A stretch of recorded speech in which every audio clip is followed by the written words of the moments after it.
And Give it back. we've challenged this, we've whittled it down as far as we can whittle it, and this is showing it's interest that was earned on FEMA money. I guess I just was a little confused with the verbiage that was in here about an ethical problem and all that. So to me, it gave the impression that we did something we shouldn't have done. We did. We did. Unintentionally. It sat in the account longer than it needed to. It sat in the account before we actually got the invoice to move it out, To move it. and it earned interest. So they made us pay the interest that it earned back. Gotcha. You Okay. can't make money on their money. Well, at the time, this was right after the storm. You know, nobody knew what the right hand didn't know what the left hand was doing. Next thing we knew, there was money deposited into the general fund. The invoices had to come in, and now we have, like, the CDBG funds are not allowed to earn interest. We have that in a separate account, non-interest bearing. We still have to move it out in 3 days, but you know, there's no chance of this happening again. But I guess in the letter it states that the average hourly cost for one number and we paid a much higher number, and that was part of their discrepancy. It says the average hourly cost were $18 to $20, and somehow we wound up paying $45 and $65. It just seemed like there was a lot in this letter to me that just... That's already been resolved. The only thing we're talking about is what's circled right here under C, where it says $16,493, interest earned on advances. Right. That's the only thing we're dealing with. Everything else is, we've worked all that out with FEMA over the years. That's old stuff. Okay. Then under the recommendations, the number 1, it says disallow the $170,000 of debris removal costs. What does that refer to? That's old. That's All this is old. Already been negotiated Already out been and done negotiated a year and a and half ago. The only thing 2 years, that maybe. we're talking about right now is the interest. That's so we can get our exit and done. All I can say is that if it ever happens again, I would expect the city to do the same thing. Go for what we can, grab as many people as we can to save as many lives as we can, and clean it up. Well, that's one thing we're going to talk about, this pre-disaster. What's that R&D for that pre-disaster? Right. And I think, and stuff that Kay's asking about is things that was from the time the wind quit blowing to you cleaned up till they come back later and say, we're not going to pay you for that leaning tree. Right. And that's all that's what it's about. Gotcha. And that's already all been done with It's all been done. The interest, hopefully, is the last thing we have to do. Okay. All in favor? All in favor? Aye. Opposed, motion carries. Departmental business, my office. The only thing I wanted to make note of quickly is that there's preparation for paving, some grinding, some milling, and so forth. And it's got some traffic backed up, and it's on. They're on railroad. My wife blistered me yesterday morning. She couldn't get to work, and I told her, I said I didn't run in dot. I try, but I don't.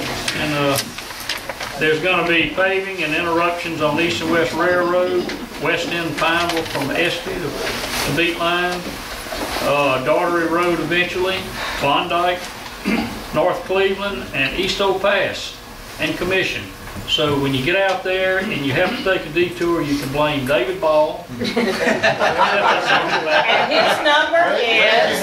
Raise your hand. What you need to do, seriously, what you need to do is thank God they're getting paved on the government's dime. And so just be patient. I'm sorry, but Doing a that's great just job, moving on. Okay. All right, let's see, Civil Defense Hurricane Katrina extend proclamation of civil emergency. Katrina and Gustav. Second. Motion by Mr. Ponche, second Mr. Parker, all in favor? Opposed, motion carries. CDBG, request for cash, payment of 3 invoices. Motion to approve. Second. All in discussion. I want to point something out because it relates to my new business item 5. What we're paying here is for the engineer and for the contractor, their fees and expenses that are due actually for the Jeff Davis Avenue redevelopment or renewal project. I want to point out, as you can see back here on number 5, and if you've had time to really read, that we've got an issue with our street lights. And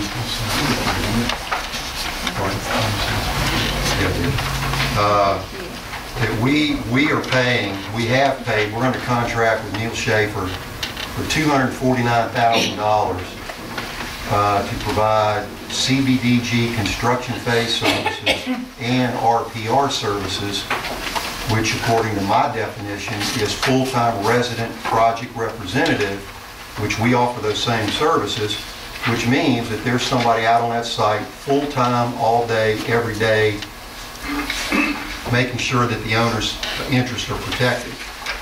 So we're paying them a whole lot of money. When I look at those street lights, I don't see that our interests are being very well protected. So we owe them, after today's invoices, we owe them about $128,000 left. And I would urge us, in case I drop dead tomorrow, to not pay them another nickel until we get some resolution on those street lights. And that's all I want to say about that, because I'll get into the rest when it comes to item 5.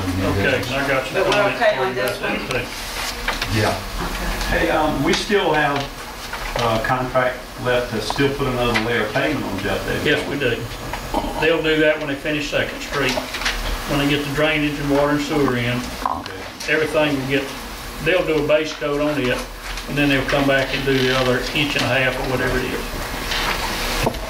All in favor? Aye. Opposed, motion carried. Generator purchase, FEMA HMGP grant.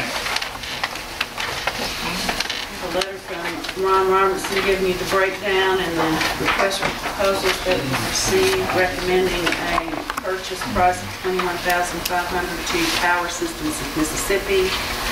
The amount, 95% paid by FEMA with the city matching $1,075. Is that the best price we could get? No, we went out and got the high one. Well, no, I'm serious. I bought a 30 kW too, and This is I a didn't portable pay that. on wheels.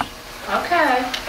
Ronnie, what she bought, I got a might have 30K. got her ordered. Well, originally you got quotes for $38,000, and we negotiated from there down to $21,500. These are portable generators, that we can, they're on wheels, right? Yes, they're on trailers. People down on, Okay. have a guardian. Have a guardian. We actually bought 11, no 10 at that 10. price. And we went back to that vendor and tried to get one more at the same price, and he would not, we negotiated him down to around $28,000. So I went for that. But that was the best price we could get, and we did negotiate hard with David's assistance. We both talked to these vendors. And then we go to a different Yes. generator too, I mean, a Right. different engine. That's because we didn't want to spend extra money running. Well, see, we have to match something, so we kept it down low. What's the difference in that and a home generator? It's a lot more. I bought a commercial grade. One generator, on a trailer? 5 to 7 Trailer kV. mounted, especially, long Well, things. mine's not trailer mounted, it is permanently mounted. This is trailer mounted with a gas tank. It's got some Oh, different okay. configuration options where you can wire this to different power needs. It's not all three-phase, you can wire it to single phase and different things like that. The diesel engine runs the price up considerably. Okay, that's the difference, thank you.